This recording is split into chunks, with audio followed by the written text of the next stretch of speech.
নমস্কার, story teller সুচেতনাতে আপনাদের সকলকে স্বাগত। আজকের নিবেদন বুদ্ধদেব গুহর লেখা ছোট গল্প প্রাপ্তি। যাত্রার বাসটা একটু আগে ধুলো উড়িয়ে চলে গেল। এখন অনক্ষণের জন্য চাঁদোয়া গ্রামের কোনো শোরগোল নেই। এখন সকাল ৯টা, বর্ষার বেলা। আকাশে রাশ রাশ মেঘ জমেছে। পাশের বাড়ির রামনাথ সিং এর বাড়ির কুয়োর লাঠাখাম্বা উঠছে নামছে, তার প্যাঁচ প্যাঁচ শব্দ শোনা যাচ্ছে। সোমা ঘর থেকে বারান্দায় এলো। উঠোনে শাড়ি সায়া সব ঝুলছিল, কাল বৃষ্টি হওয়ায় শুকোয়নি। সেগুলোতে হাত দিয়ে দেখলো শুকিয়েছে কিনা। তারপর বারান্দায় বসে রান্নাঘরের দিকে চেয়ে বলল, রুক্মিণী, চা এলাও। রুক্মিণী চা বানিয়ে নিয়ে এলো। সমস্ত দিনের এইটুকু সময়, শুধু এই সময়টুকুই সোমার নিজের সময়, একান্ত নিজস্ব সময়। এই সময়ের উপর কারোর কোনো দাবি নেই। এই সময়টায় বারান্দায় বসে চা খেতে খেতে অনেক কিছু ভাবে। ভাবতে ভাবতে পেঁপে গাছে বসা অবাধ্য কাকটাকে মাঝে মাঝে হুস হুস করে হাত দিয়ে তাড়িয়ে দেয়। সেই সময় ওর ইচ্ছে করে ওর অলস মনের আলসেতে যে দুঃখের ভাবনার করুণ কাকটা বারবার মানা না শুনে উড়ে এসে এসে বসে, তাকে যদি সে এমন ভাবে হুস হুস করে তাড়াতে পারত, তাহলে বোধহয় খুব ভালো হতো। প্রত্যেকটা মানুষের, বিশেষ করে প্রত্যেকটা মেয়ের জীবনে কিছু পুরনো পুরনো কথা থাকে যা ভুলে যেতে ইচ্ছে করে। আবার কিছু কিছু স্মৃতি প্রায় উষ্ণ কথাকে দু হাতে বুকের মধ্যে অশ্লেষে জড়িয়ে ধরে উজ্জ্বল উদ্ভাসিত করে রাখতে ইচ্ছা করে। দিনের এই সময়টাতে সোমা সেই সমস্ত বহুবর্ণ উলের মাছির মতন নরম কথাগুলোকে মনের আঙুলে নাড়াচাড়া করে। ছোটুয়াকে মুদির দোকানে পাঠিয়েছিল। দরজার শিকলের আওয়াজ তুলে ছোটুয়া দৌড়ে ঢুকলো উঠোনে। ও হাঁপাচ্ছিল। হাঁপাতে হাঁপাতে বলল, माई जी, कलकत्ता से एक बाबू आया एसी बस में। सबके बारे में पूछ रहा था दुकान में। हम साथ ही ले आए हैं उनको। সোমা অবাক হলো, খানিকটা বিরক্তও বটে। ভাবলো নিশ্চয়ই শ্যামল এসেছে, ওর মেজ ভাসুরের বড় ছেলে। চাকরির জন্য লিখেছিল। কলকাতার লোকেরা ভাবে বাইরে চাকরি গড়াগড়ি যাচ্ছে, ওপর চাকরি দু একটা থাকলেও এদিকে বাঙালি ছেলেকে ভয়ে কেউ নিতে চায় না। এমনই সুনাম হয়েছে এখন কলকাতার। না করা সত্ত্বেও বলা নেই কওয়া নেই এখানে এক্কেবারে সশরীরে হাজির। মনে মনে বিরক্ত হলো সোমা। ছোটুয়ার সঙ্গে উঠোনের প্রান্ত অব্দি এগিয়ে গিয়ে দরজাটা পুরো খুলল। দরজা খুলতেই অবাক হয়ে গেল। বেদের ডান হাতে ছোট সুটকেস আর বাঁ হাতে এক বাক্স মিষ্টি নিয়ে একটা সবুজ পাঞ্জাবি আর পাজামা পরে গাছতলা দিয়ে হেঁটে আসছিল। সোমা খানিকক্ষণ কোনো কথা বলল না, চুপ করে ওদিকে চেয়ে রইল। ওর সমস্ত মেঘলা মন খারাপের সকালটা দারুণ এক অপ্রত্যাশিত ভালো লাগায় ভরে গেল। ওকে চুপ করে থাকতে দেখে ছোটুয়া বলল, का माँ जी, आप ये बाबू को पहचानते नहीं? সোমা হাসলো, বলল, कोशिश तो कर रहा हूं, आने दे उनको। বলে নিঃশব্দে হাসলো। বেদে দরজার কাছে আসতেই সোমা হাত বাড়িয়ে সুটকেসটা নিয়ে বলল, বাব্বা কি ভারী, যেন পাথর নিয়ে এসেছো। বেদে রুমাল বার করে ঘাম মুছতে মুছতে হাসলো, বলল, তোমার মন। সোমাকে ভীষণ খুশি খুশি দেখালো, বলল, আসুন আসুন ভেতরে আসুন। বেদে শুধলো, সুনন্দ কোথায়? ও তো ট্যুরে গেছে, পরশু ফিরবে। যা, এত কষ্ট করে এত মাইল বাসে করে এলাম, বাড়িতে গৃহস্বামী না থাকলে অযাচিত অতিথি কি করে রাত্রিবাস করে? অতএব কষ্টই সার, থাকা হবে না। খুব হতাশ দেখালো বেদেকে। সোমা বলল, চলুন ভেতরে চলুন, বসুন। পরক্ষণে গলা চড়িয়ে বলল, মিনি, জলদি চায় কা পানি বিঠাও। বসার ঘরের সবকটা জানলা খুলে দিল সোমা। গোটা টেবিলে একটা ক্রুশের কাজ করা টেবিল ক্লথ, দেয়ালে দু একটা জল রঙা ছবি, একটা ছোট বুককেস, তার ওপর সুনন্দ আর সোমার বিয়ের সময়কার তোলা ছবি এনলার্জ করা। বেদে চেয়ারে বসে পড়ল, তারপর সোমার দিকে চেয়ে বলল, তুমি কিন্তু বেশ মোটা হয়ে গেছো। হয়েছে বুঝি? হাসলো সোমা। বলল, বিয়ের পর বেকার হয়ে গেছি তো, দুপুরবেলাটা কিছুই করার থাকে না। এখানে একটা বাচ্চাদের স্কুল আছে, একেবারে বাচ্চাদের, ভাবছি এমনিই পড়াবো ওদের। এখনো হিন্দিটা ভালো রপ্ত হয়নি, তাই শুরু করিনি। বেদে কথা বলল না, এক দৃষ্টে সোমার দিকে চেয়ে রইল। আস্তে আস্তে বলল, তুমিও একেবারে বাচ্চা, বড় ছটফট করছো। স্থির হয়ে বসো তো, কতদিন তোমায় দেখি না, একটু ভালো করে কাছ থেকে দেখি তোমাকে। সোমা বসলো উল্টো দিকের চেয়ারে, স্থির হয়ে বসলো, কিন্তু মুখে বলল, থাক, আর বেশি দেখতে হবে না। তারপরেই বলল, অসভ্য, আমার চিঠির উত্তর দাওনি কেন? বেদে চুপ করে রইল। সোমা আবার বলল, কি কথা বলছো না যে? বেদে বলল, উত্তরে এত কিছু লেখা ছিল যে অনেক রাতের ঘুম নষ্ট করেও উত্তরের খসড়া ঠিক হলো না, তাই ভাবলাম তোমার কাছে চলে আসি, নিজে গিয়েই উত্তরটা দিই।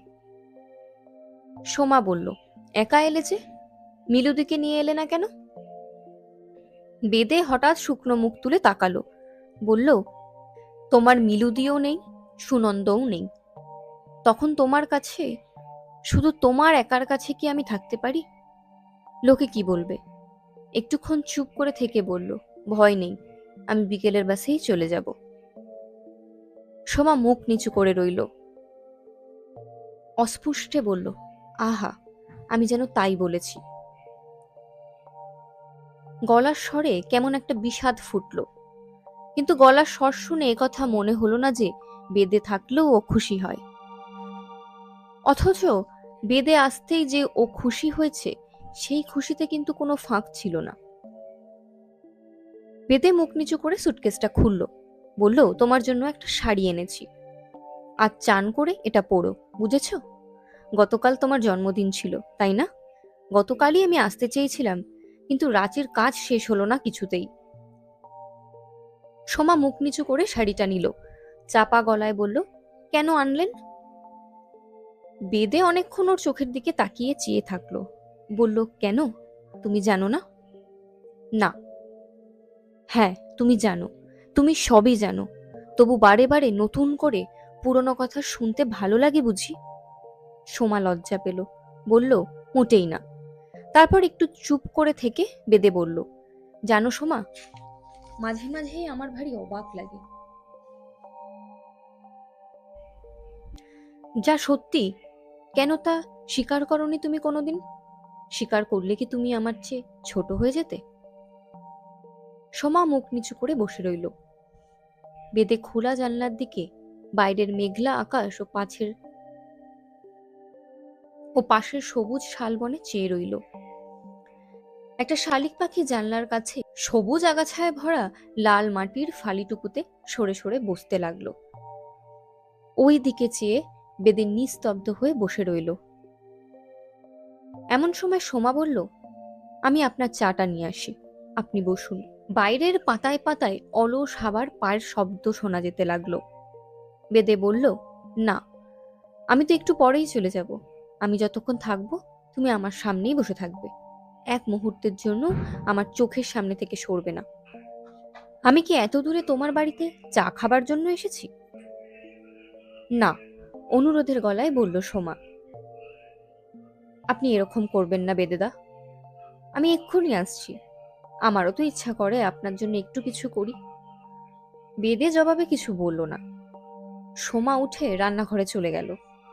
যেতে যেতেই একবার পিছনে ফিরে বেদের দিকে তাকালো। দুপুরবেলা অনেক পদ দিয়ে অনেক যত্ন করে সামনে বসে পাখার হাওয়া করে সোমা বেদেকে খাইয়েছিল। খাওয়া দাবার পর ওরা বসবার ঘরে বসে গল্প করছিল।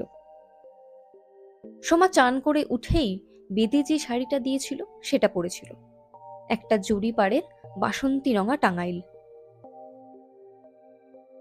বেদে বলল, এরকম গিন্নিদের মতন শাড়ি পরে তোমাকে দারুণ দেখাচ্ছে কিন্তু।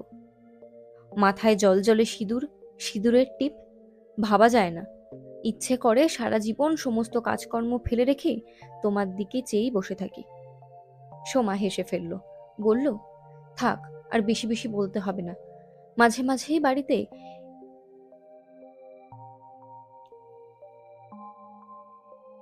মাঝে মাঝে বাড়িতে এরকম করে মা পিসিদের মতো পড়ি। আয়নার সামনে দাঁড়ালে মনে হয় আমি নই, অন্য কেউ। তারপর খানিকক্ষণ চুপচাপ। দুজনেই দুজনের ভাবনা নিয়ে চুপচাপ বসে রইল। সোমা বলল, আপনি এ ঘরেই শোবেন কেমন? বেদে বলল, তা জানি, তোমার ঘরে যে এ জন্মে কোনোদিনও শুতে পারবো না, এ কথা বারবার মনে করিয়ে দাও কেন? অসভ্য, আপনি ভীষণ অসভ্য, সোমা বলল। তারপর বলল, রাতে কি খাবেন বলুন? আমি সত্যিই চলে যাব সোমা। সত্যি? থাকবেন না? তারপর সোমা খুব জোর দিয়ে বলল, কেন? সোমার গলায় এবার বিষণ্ণ শোনালো। তাছাড়া সুনন্দ যে নেই। বেদে বলল, এমনি, কারণ নেই, কোনো কোনো কারণ নেই। রাঁচির বাসের খোঁজ করতে পাঠিয়েছিল সোমা ছোটুকে। ছোটু এসে বলল, ডালটন থেকে লাথেহার হয়ে 6:30টায় বাস আসবে এখানে। মিনিট 10 পর এখান থেকে রাঁচি রওনা হয়ে যাবে। একথা সে কথার পর বেদে হঠাৎ জানালো, আজকের আবহাওয়াটা দারুণ, তাই না? সোমা উৎসাহের গলায় বলল, চলুন না, বেড়াতে যাবেন? কতদিন আমরা একসাথে বেড়াই না, তাই না?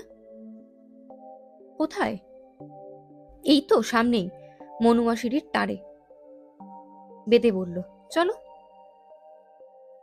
সোমা রুক্মিণী আর ছোটুয়াকে বাড়িতে থাকতে বলল। বিকেলের চায়ের সঙ্গে কি কি খাওয়াবে বেদেকে তা নিয়ে আলোচনা হয়ে গেল ওদের সঙ্গে ফিসফিস করে।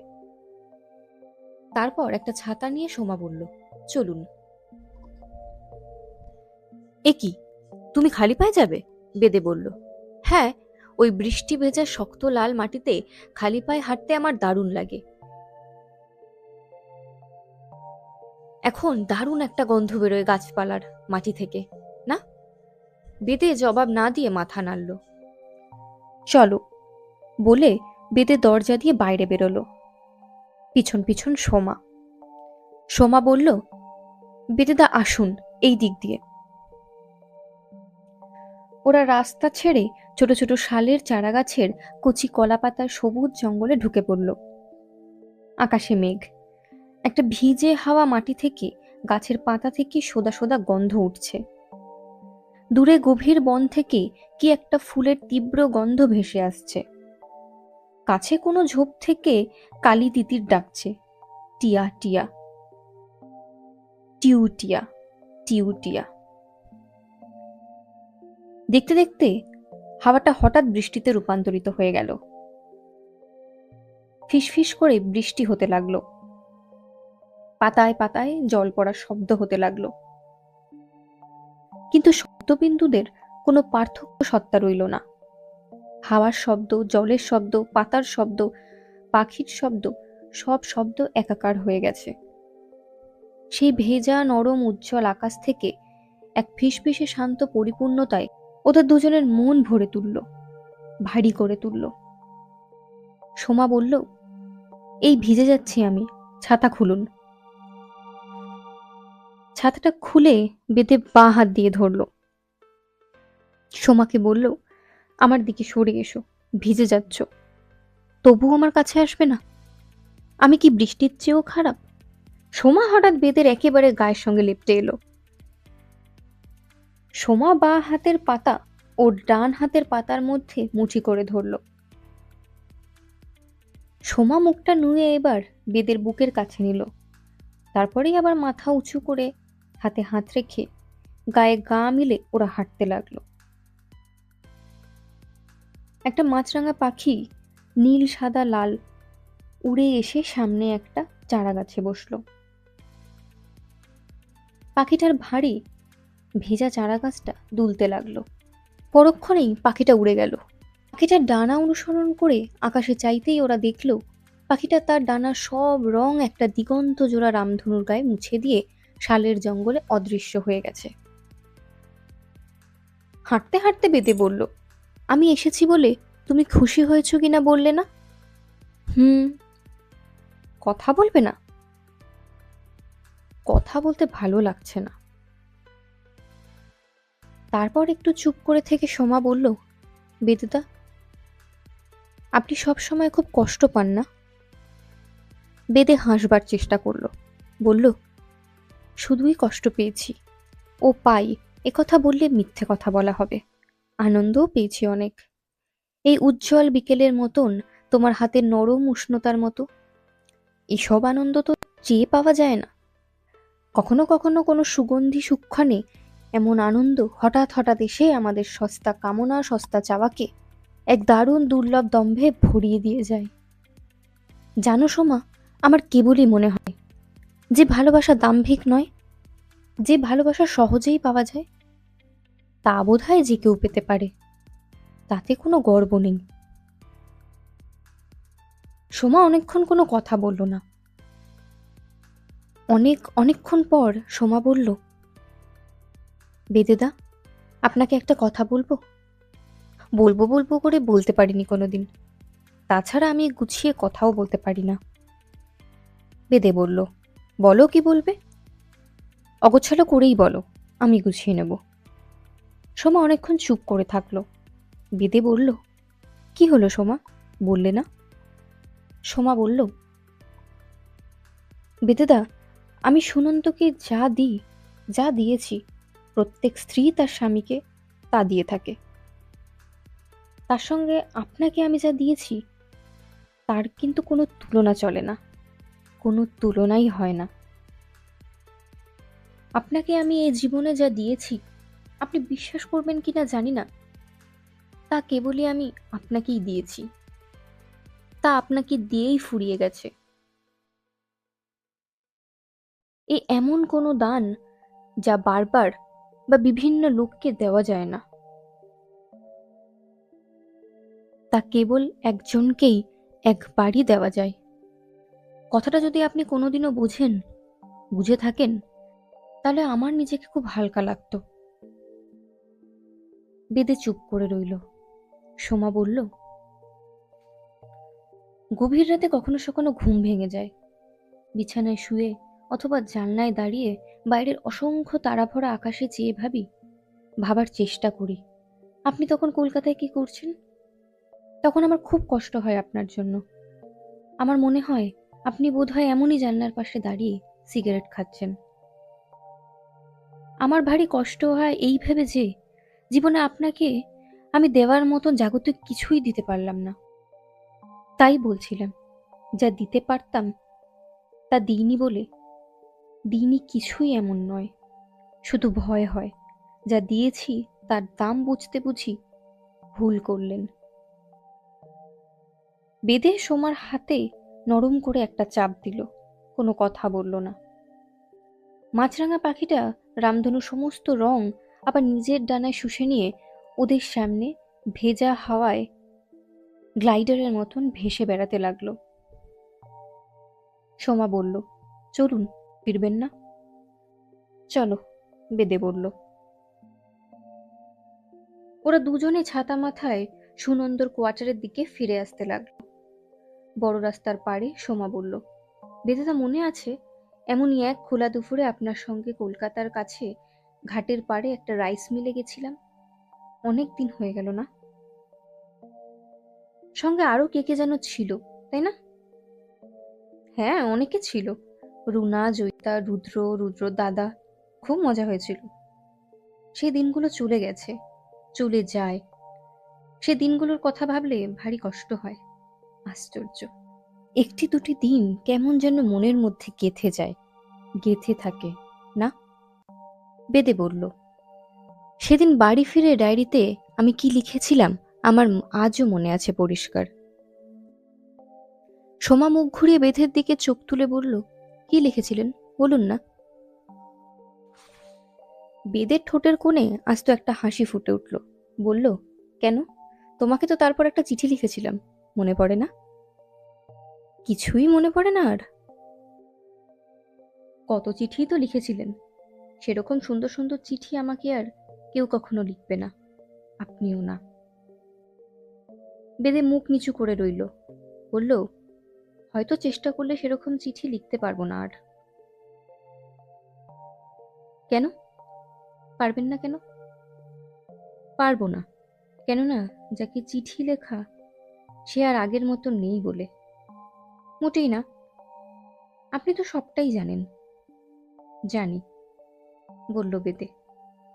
তারপর বলল, চিঠি যে লেখে তার কৃতিত্বের চেয়ে অনেক বড় কৃতিত্ব যে চিঠি লিখিয়ে নেয় তার।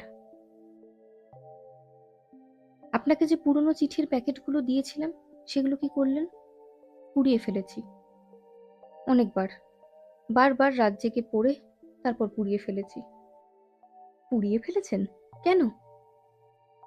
সোমাকে খুব আনন্দিত মনে হলো, কিন্তু ভাব করলো যেন খুব বিষণ্ণ হয়েছে। বেদে একবার মুখ ফিরিয়ে সোমার দিকে চাইল। বেদের মুখ খুব গম্ভীর দেখালো। বেদে চুপ করে রইল। সোমা আবার বলল, এবার আবদারের গলায় বলল, ও মা, পুড়িয়ে ফেললেন কেন? বেদে বলল, এমনি, কারণ নেই কোনো। তারপর মুখ নিচু করে আস্তে আস্তে বলল, চিঠিতে মানুষ যেমন কাঙাল, যেমন অকৃত্রিম, তেমন শিশুর মতোই অকপট, তেমন আর কিছুতেই নয়। যাকে লেখা তার কাছেই যেন সেই অকপট চিঠিটা হঠাৎ একদিন মূল্যহীন হয়ে গেল। তখন যে লিখেছিল তার কাছে আর কি দাম থাকে বলো? থাকে কি কিছু? সোমা চুপ করে রইল। চায়ের সঙ্গে অনেক রকম খাবার করেছিল সোমা। সুন্দর ট্রেতে সাজিয়ে, সুন্দর লেসের ম্যালেটের সুন্দর ট্রেতে সাজিয়ে সের ম্যাটের ওপর দামি কাচের বাসনে সেই সব খাবার সাজিয়ে দিয়েছিল। বেদে বলেছিল, চা ঢালো। কতদিন তোমার হাতের বানানো চা খাই না। মাঝে মাঝে তোমাদের পার্ক সার্কাসের বাড়ির খাবার ঘরটার কথা মনে পড়ে। তুমি পেয়ালায় আমার জন্য চা ঢালতে, দুধ মেশাতে, চিনি মেশাতে, আর আমি উল্টো দিকের চেয়ারে বসে অপলক চেয়ে থাকতাম। তোমার চোখে কি দেখেছিলাম কি জানি? একজনের দুটি চোখ আমার জীবনের সমস্ত চাওয়া, সমস্ত প্রাপ্তিকে কি মর্মান্তিকভাবে মিথ্যে করে দিল। সোমা বলল, থাক ওসব কথা, আরেকটু খান, এই সিঙ্গারাটা খান প্লিজ।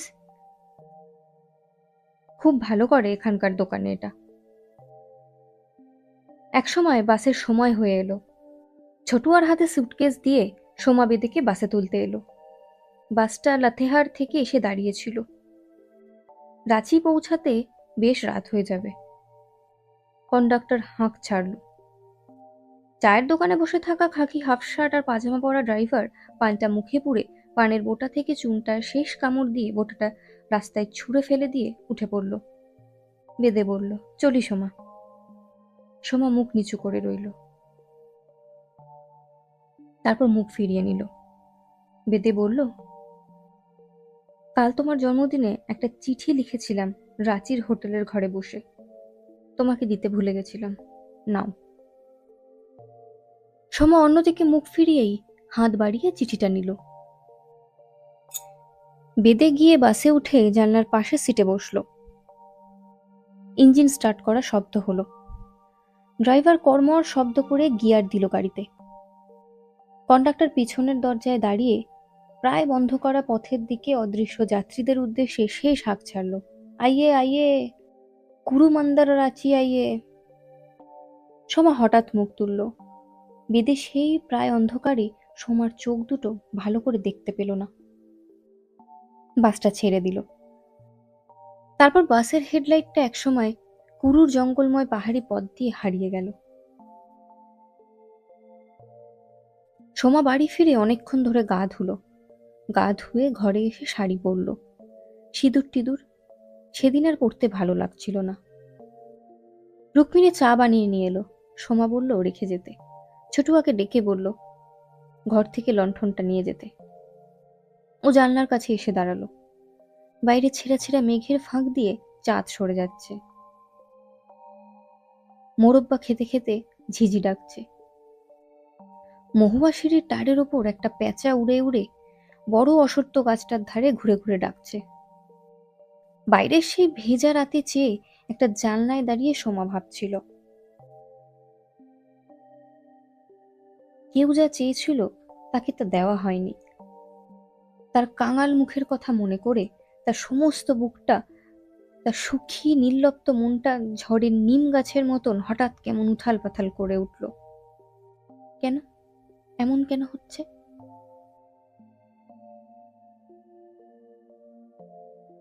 ওর মন অন্ধকার রাতের ঝিঝি রাখা জোনাকির টারের দিকে ভেসে যেতে লাগলো, যেখানে মাছরাঙা পাখি পৃথিবীর সব রং নিয়ে গ্লাইডারের মতন ভেসে বেড়ায়, সারাদিন ভেসে বেড়ায়।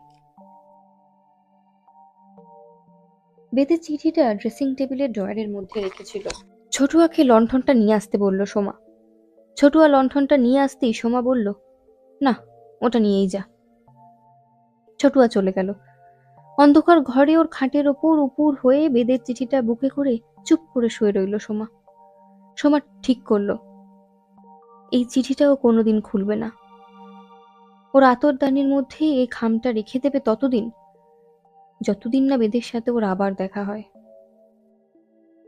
অন্ধকারে শুয়ে শুয়ে সোমা ভাবল, তেমন তেমন চিঠি কখনোই খুলতে নেই।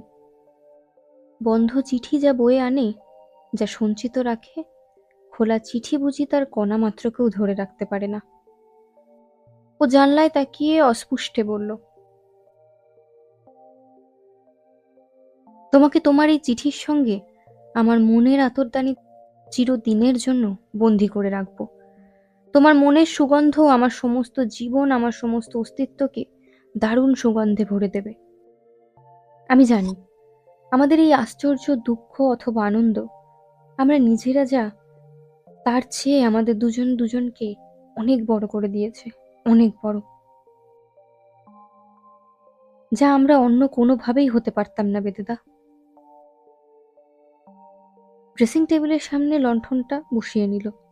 ভালো করে সাজতে বসলো সোমা। আয়নার সামনে বসে ওর মুখে ভীষণ মিষ্টি একটা হাসি ফুটে উঠল। একা ঘরে আলোকিত আয়নায় প্রতিফলিত ওর হাসি ভরা মুখের দিকে চেয়েও বলল, বেদেদা, ওরা সকলেই কিন্তু হেরে গেল তোমার কাছে।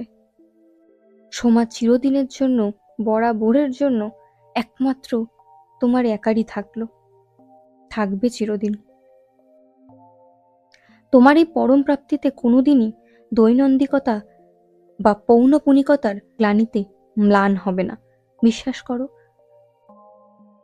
আমি কিন্তু তোমাকে একটুও ঠকাইনি।